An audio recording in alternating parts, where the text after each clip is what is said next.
I'm going into meltdown. Oh, okay.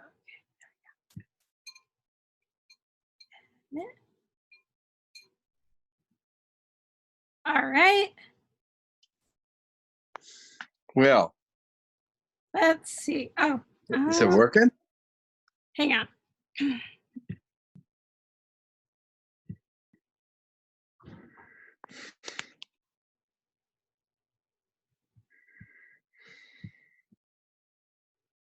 I'm just connecting my audio.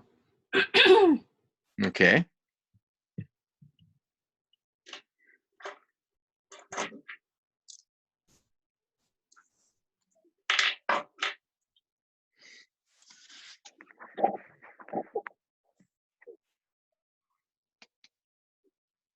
All right. Think I hear you. Testing? All right. You can hear me okay? Yes. Hear me much now? better. Can you hear me now? Yeah. Hear me now? Okay, good. Oh my gosh, we are a pair. That's what we are. This afternoon, that's true. So, All right. good. So let's break down this plan. We're going to do it 30 minutes, and Yep. we're going to do, what you were doing in India, the Yep. sea change as COVID came in, how you got out of India to here, what you saw and how it was different here, and then kind of your thoughts about how things compare and things going forward. Okay. Reasonably good. All right. Okay. So you can start with a question for the formalities of it. Yes. First off, go ahead and introduce yourself and your name and, kind of what you do for a living. Okay. Well, I'm Michael Sonnleitner, and I am a retired political science instructor from Portland Community College, and before that, at various universities and colleges in the Midwest. Nice. I am currently an elected trustee at Portland Community College, representing about 120,000 voters, mostly in the Southeast Portland area, for Zone 3 PCC. Okay. And on the board, in my retirement, this is an unpaid position, I help make policy for Portland Community College, which is Nice. currently 65,000 students, 4,000 employees, and one of the largest institutions in the state of Oregon. Mhm. Bada bing, bada bang. Awesome. And so, I'm River and I'm with You Talk It, We Live It. Can you tell me, and you were in India when COVID-19 went from being this Chinese illness that was happening there to a big thing. Can you tell me a little bit about what you were doing there and, what it was like when that shift happened? Okay, well, those are two big questions. What was I doing there, and what about the shift? Right. So let's start with what were you doing there? What I was doing there was planning a 10-week last visit to India. I'd been there 4 times before. Once when I was about 21 years old, I spent 6 months interviewing people who had known Gandhi, about 30 people who had known Mahatma Gandhi, and that became the backbone of a doctoral dissertation later. My second trip was an international conference on Gandhian studies, where I went to Delhi and presented a paper, blah, blah, blah. The third time was 10 years ago when I went as a Fulbright scholar using your tax money if you pay taxes. Thank you very I try much. to. You're Well, welcome. You're welcome. I try not to. Ah, there's a tangent we could take. Oh, Um, definitely. in any case, I was teaching Gandhian Mhm, philosophy and political science courses at a small college in South India in the state of Kerala, and mhm, also associated with Mahatma Gandhi University, which had the largest Gandhi studies program in the country. mhm, So this time, 10 years after the Fulbright, I went back to see my friends in Kerala mhm, to reconnect with academic contacts that I had there mhm. who wanted me to give some talks on Gandhi and my recent book comparing Gandhi and Martin Luther King. Nice. I also wanted to go visit, I would say, a soul sister who I've known for nearly 50 years since my first trip to India. She lives in the city of Ahmedabad in Gujarat state. And I wanted to see her. She's my age 70, and we have a Mhm, lot in common. And she is a lifelong Gandhian, living a Gandhi lifestyle. And nice. um, we could go off on that tangent. Mhm, The main reason for the timing of this trip, which I left on February 17th and eventually came back on March 25th, the mhm. timing was to include participating in a reenactment of the Gandhi Salt March of 1930.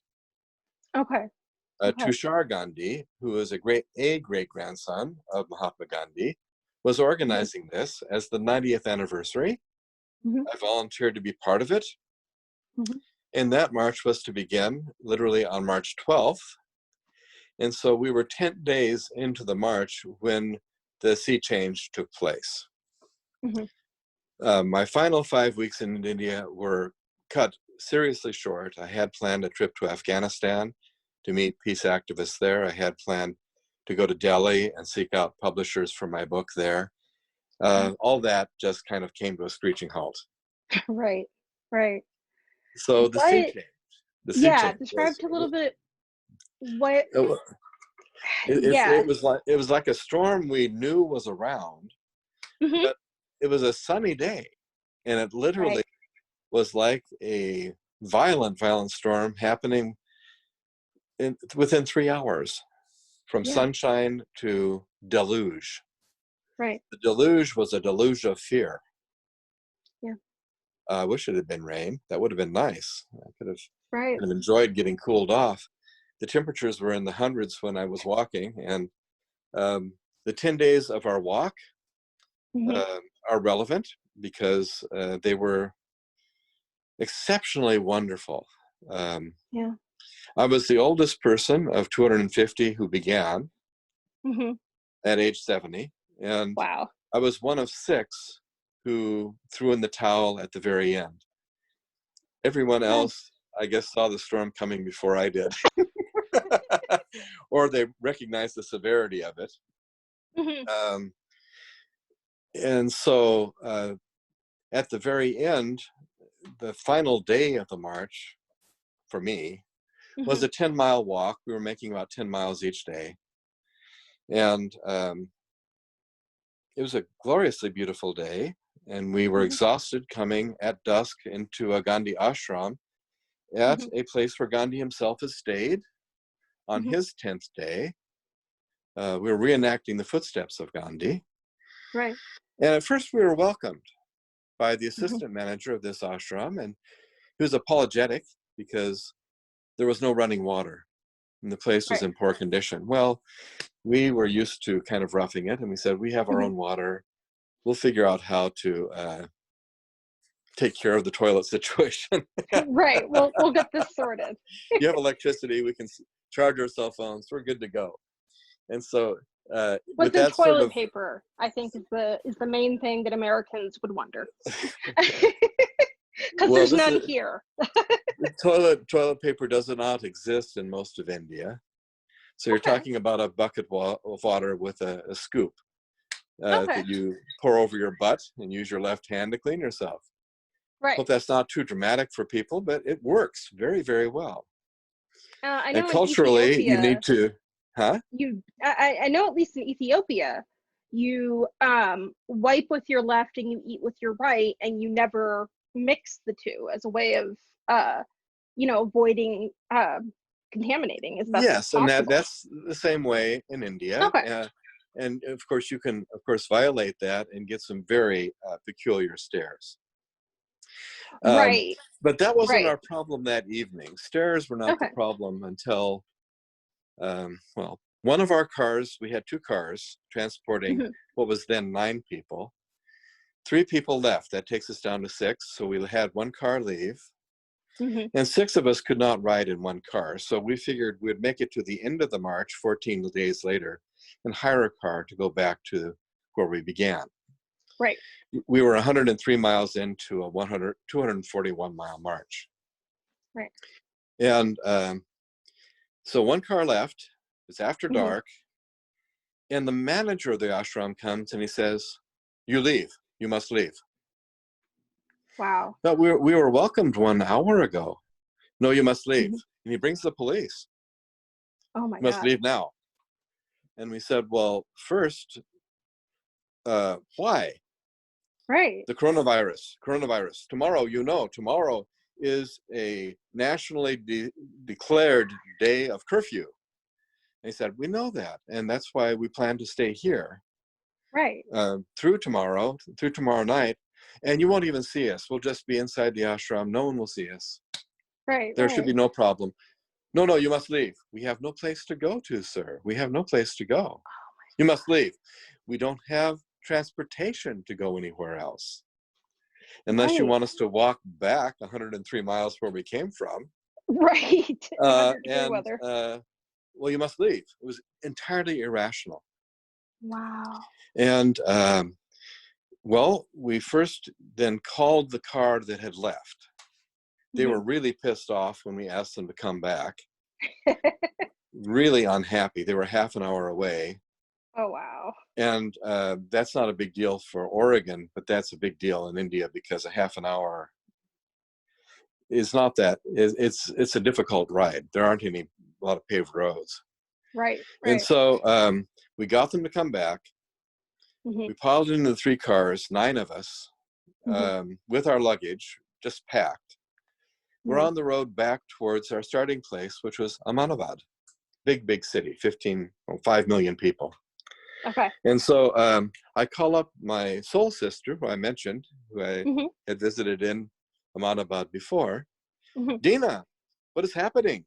"Oh, Michael, you cannot come. You cannot come." "Why, Oh Dina?" wow. "They've locked down the city. They've locked it down. They will not let you in. And if you come back with Indian people in your car, the police will take all of you. They'll take all of you." I Oh said, "Really? wow. Well, Dina, I respect you. I think you really know what's happening. You Right. must get a motel. You must get a hotel somewhere." So we tried to get some hotels. They were Uh-huh. turning us away. Everywhere was turning us Wow. away. Every small town. And so then I called Dina back and, "Well, we could go to Baroda." "Oh, Michael, that's good. Baroda has many hotels. You should have no trouble. And you must go to a hospital there because the hotels may not take you unless you get a hospital clearance." "Okay, well, this is great. Thank you, Dina. Now we're talking. It's 11 p.m. at night." Okay, 4 international people in 2 cars. Uh-huh. And our plan now is to be dropped off literally on the streets of Baroda, Hmm. a city about 600,000 people, about like Portland. Hmm. And the 2 cars will go on without us because they have a chance of getting back without us. Yeah. Okay, so we're on the street. Well, 2 of us were in one car. We get out, and that person, his name is Daniel. I won't give you the last Hmm. name necessarily. Hmm. He's a Mormon from Utah, Oh wow. a young man with a lot of good skills. And Okay. he says, "Why don't we check out the hotels?" And so I said, "Good, you let me do the talking because I'm older and they'll have more respect for me." Right. So we try several hotels. "No, no, we will not take you. We cannot take you. Will you take Wow. us after we get hospital clearance?" "No, no, not even Nope. then. No, Nope. not even then. No one in the city will take you." Oh, now it's getting to be 11:30. Our Mhm. two compatriots, one from the Netherlands and one from England, show up. Mhm. The woman from England is particularly concerned. Mhm. It's 11:30. We're on the streets. Mhm. So basically, Daniel, um, thank heavens for younger people, because Right? uh, I'm 70 years old. They're both in their 30s and 40s, all three of them. Mhm. And Daniel has this app called Airbnb. Right? And so he says, I'm going to try to get an Airbnb place. I think they're more likely to take us because they're not a hotel. Right. Right. And he said, I don't want to go to the hospital, and he had his own reasons. So Mhm. the three of us took off to the hospital. We go to this hospital, arrive close to midnight. Mhm. The hospital is recommended to us by Tushar Gandhi, who is a great grandson of Mahatma Gandhi, who is Mhm. the leader of the march and who is at this moment in Mumbai, Mhm. uh, formerly known as Bombay. Mhm. And he says, well, Michael, I know a doctor at this hospital. So I'm calling him. He'll see you. Mhm. So we're pulling these strings. We go to the hospital and we see the doctor, and their coronavirus test was taking our temperature, checking our blood pressure, and sending us off for an X-ray. And Um. for the sake of the people watching this, this is the X-ray. Can you see it? I s- That's Okay. that's the, that's the X-ray taken on March 25th at this hospital. It cost 30 cents. Okay. Okay. Our entire doctor bill was 30 cents, and they gave me the X-ray to bring with me Uh huh. as proof, along with some documentation that I was, from their point of view, at least COVID-19 free. Oh God, that's Okay, cringe. now it's approaching 1 o'clock. We get a call from Daniel. He found an Airbnb. Woohoo! Awesome. I mean, woohoo! This is really great. Right. Yeah. So we show up. All four of us are together. We're very grateful to have shelter for the night.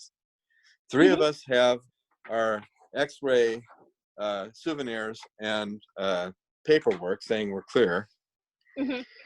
and we sleep. Okay. The next day is Sunday, the 26th, which was declared a nationwide uh, curfew. Mhm. Dawn to dusk, no one on the streets. Right. We have no food. Right. We have this condo place, which is reasonably priced, and we're very grateful. We have kitchen, Shelf. but no Right. food. But nothing to cook. Right. And so the two young men that were with us, Daniel and Rob, go out Mhm. searching for food. Mhm. And they have their experience, which they bring back to us. Wow. Corona, Corona, Corona, people pointing at them, following them in the streets. Oh my Corona, Corona. God. Uh, they find kind of a mini mart sort of place that's open. They get a bag of rice and some chips. They're followed around the mini mart by this 3 or 4 people Mhm. following them, trying to get them out of the building. They come out of the building, again, Corona, Corona, Corona. And a man picks up a large stick and threatens Mhm. them with it. Jesus. And so the two of them managed to keep their calm, get back to our condo with a bag of rice, which we figure could last us for a week. Right. And they know where we are. The crowd knows where we are. We're on the second floor of this building. So that's the Sunday of the 26th. The 27th, which is Monday Mhm. of March, has us hunkered down, and the landlord is upset. Mhm. He's threatening to kick us out. Oh my God. And it's partly because there's a dynamic between him and Daniel that has escalated. And so Oh. again, as the geezer of the group, with some Mhm. experience in India and understanding how you need to treat people with cultural sensitivity. Mhm. Um, we caucused. I went down as the lead negotiator. Useful skills to have. Useful skill to Within have. 15 minutes, I had the landlord happy again, happy to have Mm. us, happy to have our money, Mhm. uh, happy to help us get food. Nice. He was just bending over backwards being nice. And so we Nice. went back upstairs and we were happy also for about 30 minutes. And then the landlord comes with healthcare workers. Oh, that's not good. Okay, the healthcare workers say, we must post on your door when you have arrived in India. And if you have been here for less than 2 weeks, you must have a stamp on your hand, which Oh means you my must be God. quarantined and you cannot go anywhere with the stamp until the date on the stamp is completed. Well, by that time, Tuesday, actually, Uh-huh. this is Monday, the 27th. By that time, Rob had left the city, successfully escaping to Mumbai, where he had a girlfriend. Mhm. So that left Claire from UK, Daniel from Utah, and me. Right. Daniel and Claire had been in the country for less than 2 weeks, in both cases for the first time ever. So Oh this is their wow. experience. Oh my God. Uh, and that means that they had to get a stamp on their hand. Oh shit. Daniel was very resistant to that. And the healthcare workers threatened to call the police and arrest us all. Oh my God. So I calmed things down and I said, so, I basically managed to calm everybody down Mhm. and say, okay, well, the stamp has a date on it, yes? And when that date is expired, they are free to go, catch a plane Mhm. or whatever they may need to do, yes? That is correct. That got to the two of them to get the stamp. I didn't need a stamp because I'd been for 5 weeks in the country. Right. I've been doing other things. And so that was Monday. Mhm. I was then relatively free while the two of them actually commented about how they felt a bit like people in a concentration camp under the Nazis. They had Right. been marked. They had been marked, Mhm. and their freedom was restricted. Mhm. Well, Monday night, that same day, the government announced that beginning 24 hours later, there would be an entire lockdown on the entire country.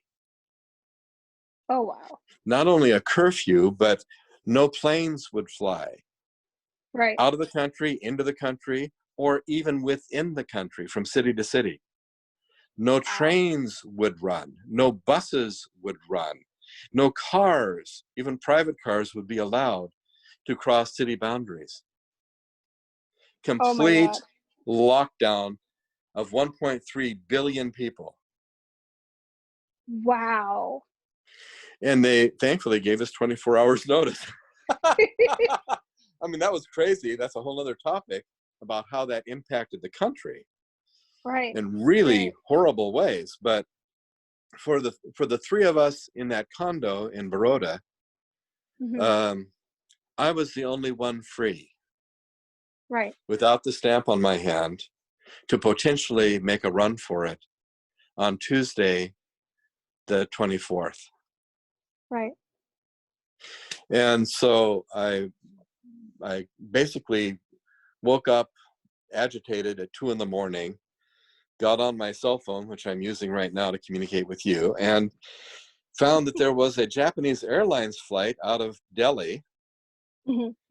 leaving it was the last flight on the last day that any flights would be allowed for 21 days, Okay. leaving Delhi. And I confirmed a seat on it. It was Okay. actually designed, I think, to repatriate Japanese citizens who were experiencing very bad discrimination. Right. Right. But how do I get to Delhi? Right. I'm in Baroda. It's like I'm in Portland. How How do do I I get to get New to York? San Francisco? Okay. Right. right? It's about the same distance, maybe Los Angeles. How do I get to Los Angeles? I need to fly. Okay, so I Right. get on. I cannot book a flight out of the Baroda airport. I try for 4 hours to book a flight. Finally, I book a flight that makes me miss the connection Shit. in Delhi, but at least gets me to Delhi, and then I would be homeless in Delhi. So I booked that flight, but there is an earlier flight. It just would not allow me to book it, and I don't know if it's filled or whatever. The airport's 6 miles away. Mhm. The curfew is absolute. I could be arrested by being on the street. Mhm. How do I get to the airport? Right. Right. And so I get my backpack on my back, a mask on my face. I go out with my GPS on my phone. 6 miles walking, I figured I wouldn't make it in time for the connecting flight if there was a seat. So I Mhm. need to get an auto rickshaw. Okay. Thankfully, other people are breaking the law because they can't afford not to. Right. People have to make some kind of a living. If Right. they're working day to day, hand to mouth. And so Yeah. I stand on a busy street corner, which is not busy, for a half an hour, and a dozen auto rickshaws pass me by, and no one's stopping. Right. Finally, one person stops. He doesn't want to stop, but he does. And he doesn't speak English, but Mhm. he's clear I want to get to the airport. Mhm. Reluctantly, he lets me on. He then takes me about a half a mile and drops me off at another auto rickshaw buddy of his, Mhm. who also doesn't speak English. And I pay off the first one, and I get the second one. And okay, we're going to the airport, Baroda Airport. Yes? Airport. Mhm. Yes. Okay.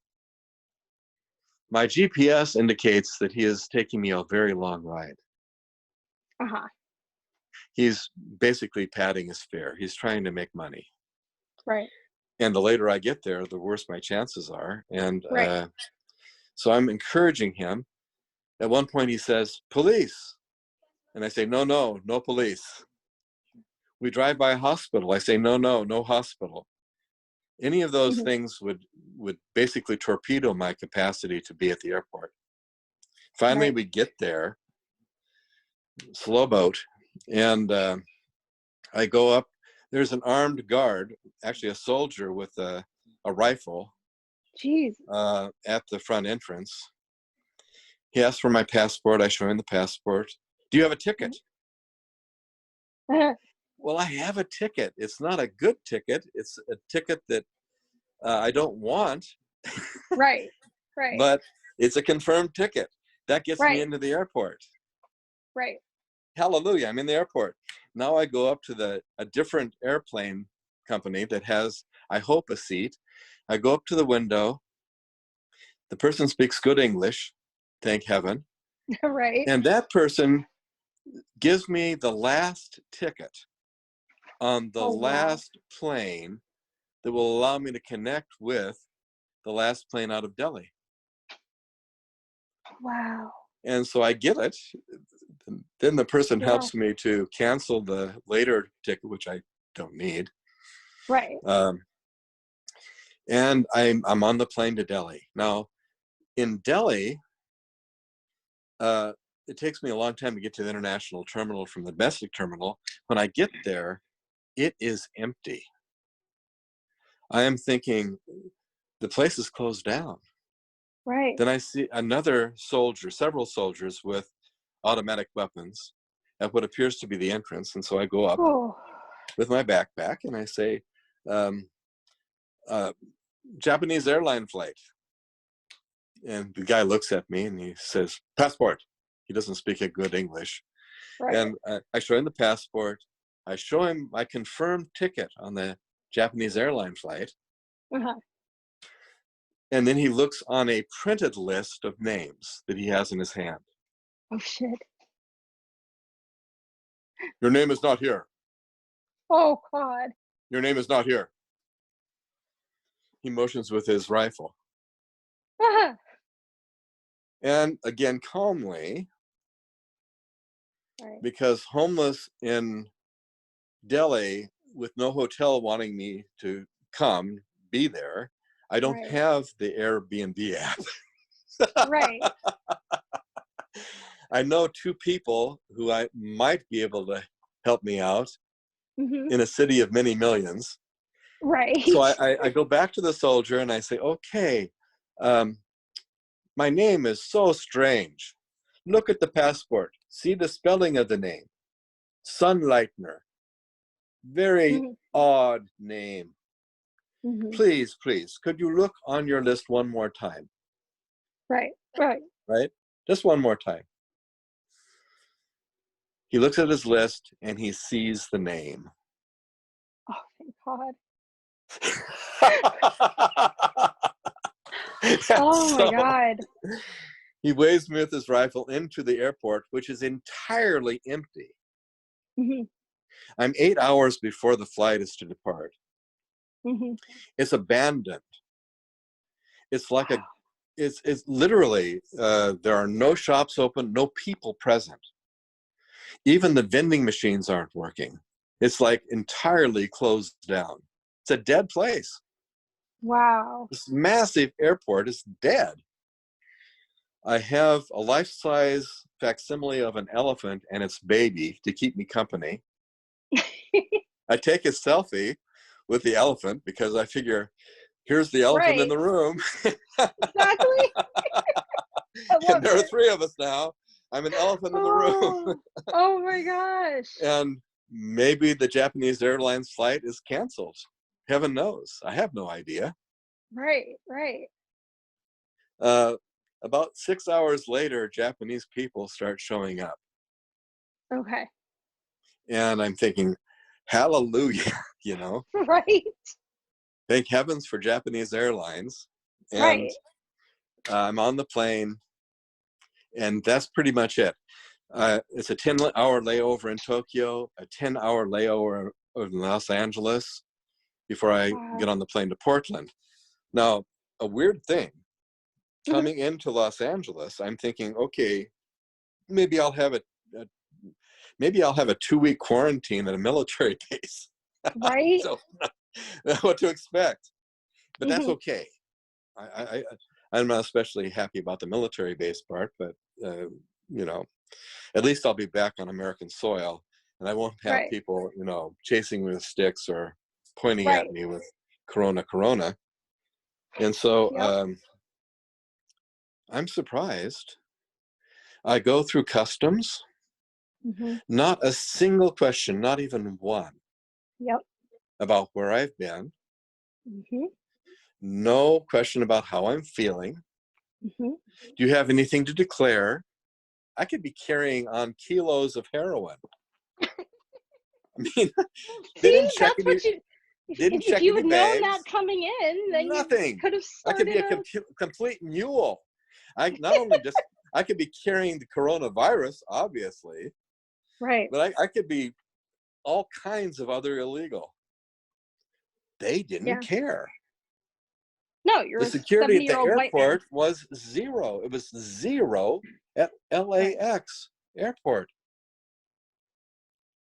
And That's. this was 2 weeks ago, Yeah. March That's. 25th. Oh, that makes me so mad. I didn't get on a plane to Yeah. PDX, and that is a trip because I'm wearing pretty much what I have on right now. You know, just kind of Mhm. my Gandhi homespun shirt and some Yeah. shorts, because that's what I had in India. That's what I had the entire trip. Mhm. And it was cold. It was like an ice box. Yeah. There are almost no one on the flight, maybe 15 people on the flight, Mhm. and two attendants. And I go up to an attendant and I say, can you adjust the temperature? It's really cold in here. No, Yeah. why can't you adjust it? It doesn't work. Oh God. The heating system on an American Airlines US owned jet Mhm. is not working. Right. Okay, do you have any blankets? Well, you can go up in first class and ask. I go up to see the attendant in first class. Uh-huh. Um, do you have any blankets? It's really cold in here. No. You don't have any blankets? No. What? And I'm thinking, let's see here. I wonder if these people have heard of washing machines. Right? I mean, it's a new invention where you can take Relatively something new. that appears to Yeah. be dirty Uh-huh. and you can put it in a plastic bag and have it pretty well contained, and you can put it in a washing machine and, you know, kill the lice or whatever might be on it, including Huh. the COVID-19, if it's on the blankets. You could do that. No Really? blankets. That's No blankets. magical. I know, it's magical. And so my flight from LAX to Portland, I was freezing. Oh, wow. I was just cold. Yeah. It was probably down into the high 50s on the plane, Jesus. No, which thank is you. a lot. It's kind of cold when you're, in shorts. Yeah. And so basically, I get off the plane, no security at Portland. Wow. Again, no questions asked. Of course, I'm not going through customs, but no questions asked. I'm coming in Oh my from God. Los Angeles. How are you feeling? Do you have a temperature? Nothing like that. Nothing whatsoever. No questions. Just walk on through. I could be carrying the virus into Portland.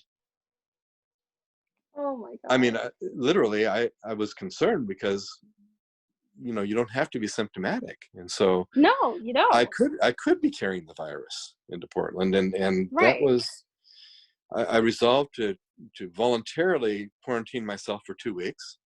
Hmm. And that's the 2 weeks ended Thursday. So I'm now clean, fairly clean, and I still have the the X-ray to prove it. Right? So that's the Wow. story of my personal getting out of India. My three colleagues, Hmm. one with his girlfriend in Mumbai and the other two in Baroda, are still there. They're still stuck. Oh, wow. I've been in communication with them at least every other day. They all three have tickets confirmed for April 15th, but no Okay. one knows what the government's going to do when their 21-day lockdown expires on April 15th. They could re-extend it. Right. Right. And so there's so many questions for the three of them, so much stress. Yeah. But for the people of India, there's much greater danger. Um, they don't have testing, so they don't know how many Right. cases they have. Right. I would be willing to bet just about anyone that they have many more cases that would be confirmed now than we do. Yeah. They probably have a lot more deaths now than we do, but again, there's Right. no way of clearly reporting those. Right. They Right. have one doctor for every 10,000 people. Who? That's the proportion. The machine that I had this x-ray taken, one of the better Hmm. hospitals in a city the size of Portland, the machine probably dated from the 1940s. Okay. Yeah. It looked like something out of a World War II movie. Yeah. Doesn't And it surprise was me. in a room that was completely unsanitary. Yeah. God. I took Yeah. photographs of the room. I was so amazed. Uh, I would love it if this, you could send those to Shay sure, and then see if she can put that in on the screen, some of the pictures. Um, I could send several photos that would illustrate the airport and other things if you're interested. Absolutely. One, send them to Shay, but two, send them to me because I'm really, really, really interested. Sure, and I Yeah. it's just remarkable. But again, my great concern is for the people of India. Hmm. 1.3 billion people, uh, at least 300 million of whom live on $1 or $2 a day income, Right. literally hand to mouth. They cannot really shelter in place. Many of them, they have no shelter. Right. Those Right. that do have shelter in a slum may very well be sleeping 10 to 1 10 by 10 foot shanty. Yeah. Which is There's no social distancing possible. right. There's Right. no curfew possible. They have to No. go out and maybe sell pencils on the street to be able to make their $1 to get a few pieces of food, maybe Mhm. oranges or bananas, to bring home to their kids. They Yeah. cannot physically abide by a curfew or a lockdown unless you expect them to die in place, starve. Right. And Right. people are Which not going to starve right. voluntarily. Right. Voluntarily being It's the better key. to be beat up by the police or arrested. Yeah. Yeah. And that is the current reality at this moment in India. People really desperate to survive. There could be Yeah. as many casualties from hunger as there are from COVID-19. Yeah. And And it the wouldn't, lack of nutrition adds to nutrition it. It makes it and the healthcare system, or yep. Yeah. just if New York can be overwhelmed, as they are Yeah. currently, every hospital in India will be overwhelmed if this virus hits the slums. Yeah. And it's almost certain to do that. Yeah. Probably already has.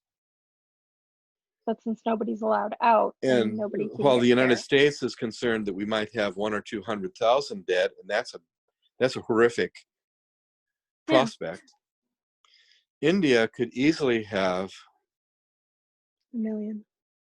millions dead, 20, 30 million dead, easily,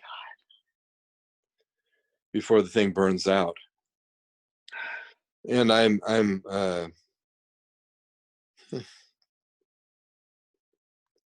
How are you doing? it's hard for me to sleep.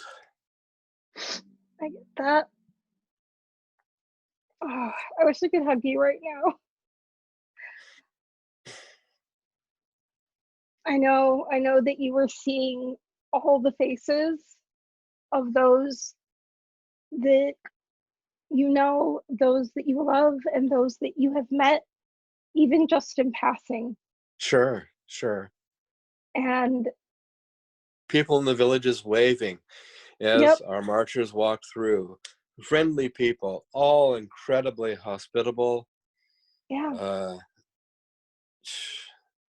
and I really hope I'm wrong. I hope that miracles happen and the yeah, virus is contained and the government has policies that are far more um, economically appropriate for the right, poor, right, uh, so that uh, the Holocaust will not happen, yeah. as I suspect it very well could this month and next in India.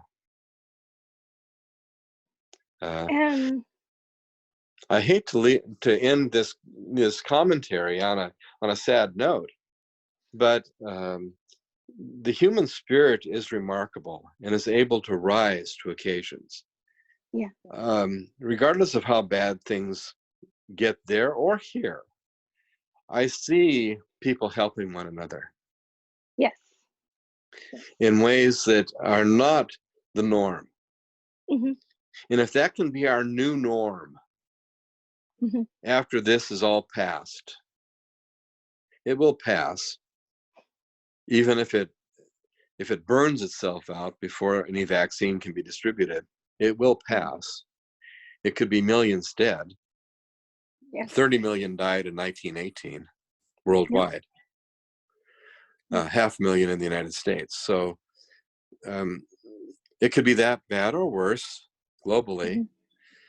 But I'm hoping that at the end, people will have a renewed sense of community and place greater value on community, and maybe appreciate that now you can see the Himalayas from 200 miles away where you couldn't before because of the smog. Right. Right. And maybe begin to rethink our economic systems that are based too heavily upon export import, which is horrifically bad for the environment. Right. Maybe we can all become more green in just our personal lifestyles, but also our political policies, which, by the way, would be remarkably consistent with Gandhian economic philosophy. Yes. And for whatever you might want to criticize Gandhi for, and a lot of people are taking pot shots at him for some good and some ignorant reasons, but study his economic philosophy and you'll see that I think it is a way forward for the world to avoid the worst of the environmental emergency that is upon us. Right.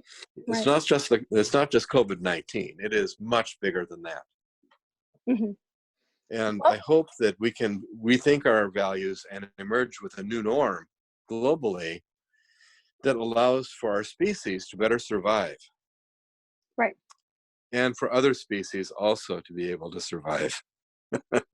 Right. Exactly. Because it's a, integrated system. You can't just have humans or it all collapses. And I have that hope. I don't think the odds are very good that my hope will be realized, but I do think that this kind of a shock to our collective system is what is necessary for us to think about other possibilities. And if we don't think about them, they're not going to happen. Right. Right. Do you have direct action that you hope individuals can take, either as we're going into the election or even just as an awareness, or just anything they can actionably do now? Because calls to change the world are always good, but but it's vague. Do you have something specific that you might be able to be like, take this from here and bring it forward? Well, on the national scale, I would say personally, support the Bernie Sanders revolution, even without Bernie Sanders as a candidate. And push the Democratic Party and anyone else that needs pushing to become more green and open to new economic policies and national healthcare systems. Yeah. And frankly, Mr. Biden needs a lot of pushing. Right? Yeah. This is not just a Democrat-Republican issue. And there are, the Republicans have a history of some progressiveness. I mean, we remember that the Oregon beaches were made public access by Tom McCall at the encouragement of Oswald West. And both of those were Republican governors in Oregon. Yep. Okay, so let's not be partisan here. Right. Let's form alliances across all political lines and become more strongly environmentalist. Now, on the national scale, support the Bernie revolution. Biden is a lesser evil. I personally am not sure if I'm going to support him because I am a Green Party member, and the Green New Deal was not an invention of Bernie Sanders. It was a phrase from Jill Stein. Right. Yeah. And so we need to continue to push minor party and otherwise for cultural change. Now, outside of the election system, hook up people with an environmental group of your choice. Sierra Club used to be ultra moderate. Now they're fairly progressive. Right. 350 PDX here in Oregon, or 350.org, will hook you up with local groups all over the country who are, I would say, more than progressive, verging on radical. Yeah. cast your lot in with Extinction Rebellion people Hmm. or others that are more cutting edge, which is my disposition. Personally, I'm ready to get arrested again. I need to feel like I'm actually fighting rather than I get just that. petitioning. And I get that. so I encourage you to hook up with Extinction Rebellion people or others. So Hmm. many possibilities, but get active. Hmm. Under the guise of COVID-19 emergency, which is good guise, Hmm. civil liberties are under attack in India and Yeah. in the United States. Yeah. Dissent is being silenced. Right. Those who were standing up against the Hindu nationalist policies that were discriminating against Muslims in India Hmm. are now largely silenced under the guise of COVID-19. Yeah. If they protest, they're arrested Yeah. because you're not social distancing properly, Right. Yeah. right? Protests. Or whatever it Protests are might not be. socially And we're are doing the not same good thing for here. quarantine. Yeah. Most Yeah. of the listeners may not be aware that within the past 3 weeks, or late in March and now in April, construction has re-begun um, the tar sands pipeline. Oh, So the governors of right. Montana and South Dakota are giving green lights full speed ahead. Right. Workers are developing camps to begin reconstruction of the Keystone XL pipeline. South Dakota has passed a law that has more severely criminalized any protest whatsoever or expression of dissent against Hmm. Keystone XL. And this is just Hmm. one example. Yeah. The fascist tendencies that some of us were seeing before are now being resurrected in the name of security against COVID-19, Right. with the baseball bat being used against demonstrators who seek to protect the environment. Right. And Right. so let us be aware of that. Let's Hmm. not be naive. The virus is not the only thing we need to worry about here. Right. But let us not worry ourselves into silence or to inaction. Right. Now is the time to become active, to take risks, and to strike, I hope, when people are open to a new norm. Yes. Yeah. So I leave you on that hopeful note. People, now is the time not to simply binge watch TV. Right. Though some of that might actually be psychologically helpful for you. Do not neglect self-care in global action. Do not neglect self-care, but Yeah. don't make every day an escape day, because we Yeah. have no place to escape to. This Right. planet is something we have to fight for.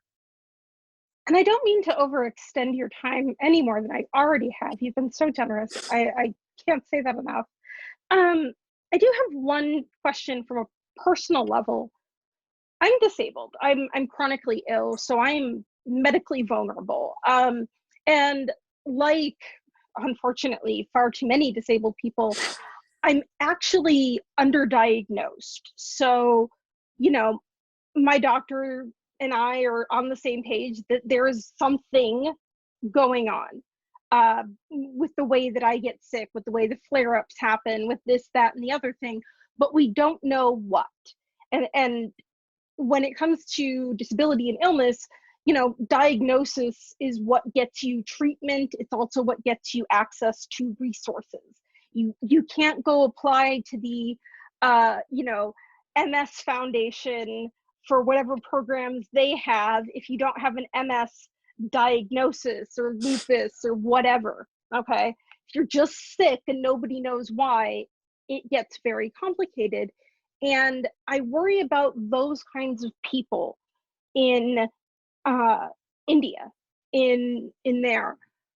What is your perspective on how, because what we're seeing here in the US, what we've seen so far in the disability community has been things like um, uh, medical services, Kaiser Medical, said that they will not fill a lupus patient's hydrochlor hydro oh, I'm gonna get the name wrong. The malaria drug that lupus Right, patients take. right. Uh, and they would not fill it, that she would just have to go without, and that she could not message her doctor for this. And that was it. We are seeing people talk about how who gets to live and who gets to die, and that people who are medically vulnerable, when it comes to a choice on a ventilator, you don't get picked.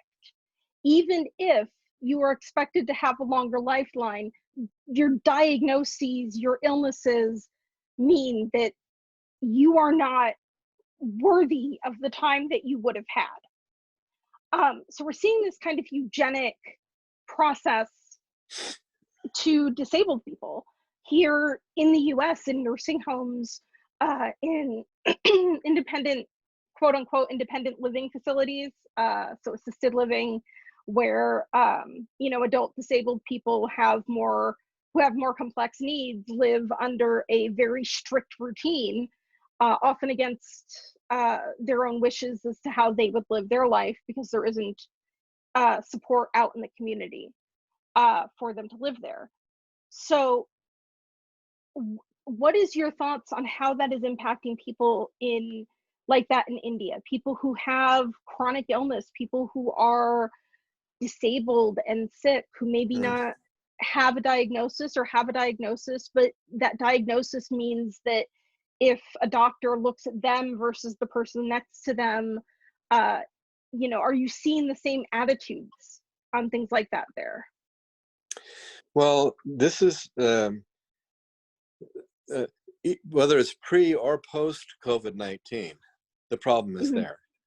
Yeah. Um, my wife is an amputee. She doesn't have her left leg. It was Okay. taken when she was 16 years old.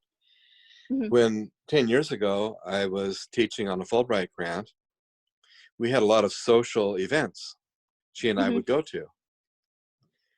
Um, women would ask her, so what happened? Hmm.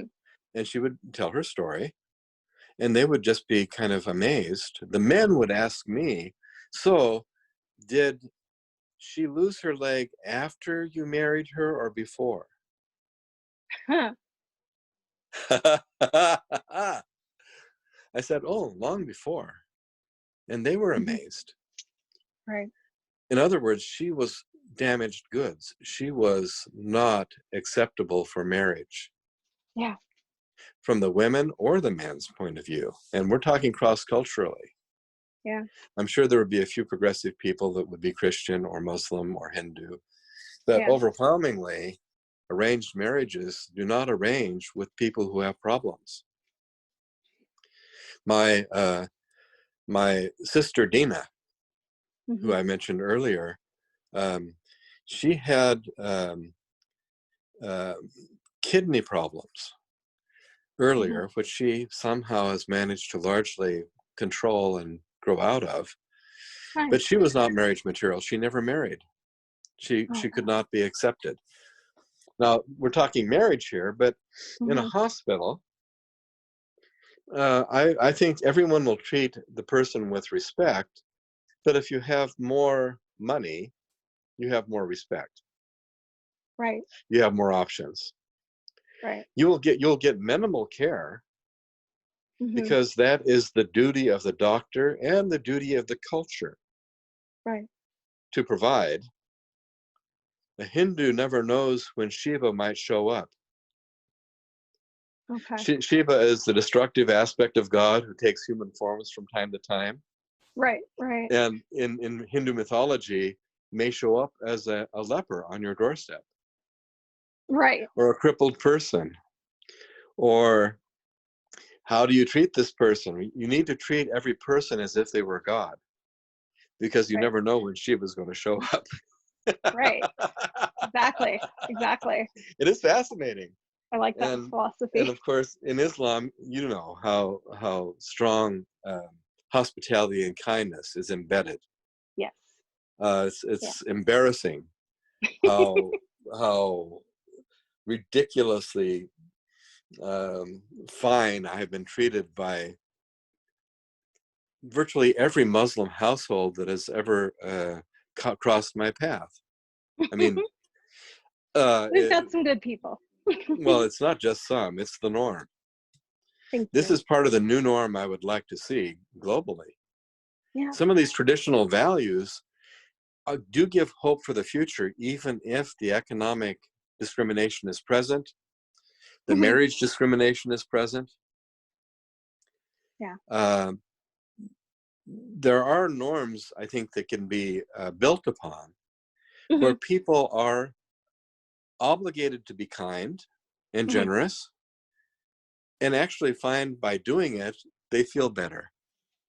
They're, they, Yeah. they, they're, they're happier about themselves when they engage in behavior that is compassionate. Yes. And I think that, again, I didn't want to leave you with a negative. No, this is very uplifting, Uh, actually. the circumstances of people who are perceived as disabled or handicapped or whatever you want to use the word Hmm. in India are more severe than here, Yeah. easily. And yet there are culturally and other um, examples of people who norms that we can be inspired by. Yeah. And Yeah. so I think we need to be inspired by. That's a good point. That's a good point. Yeah. Well, thank you so very much.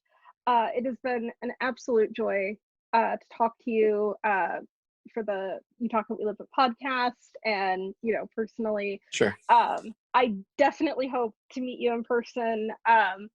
You have led a remarkable life. I hope that you and your family stay safe, stay well in all of this. And thank you very much. Bye You're for now. welcome. Take care. All Bye right. bye. Bye.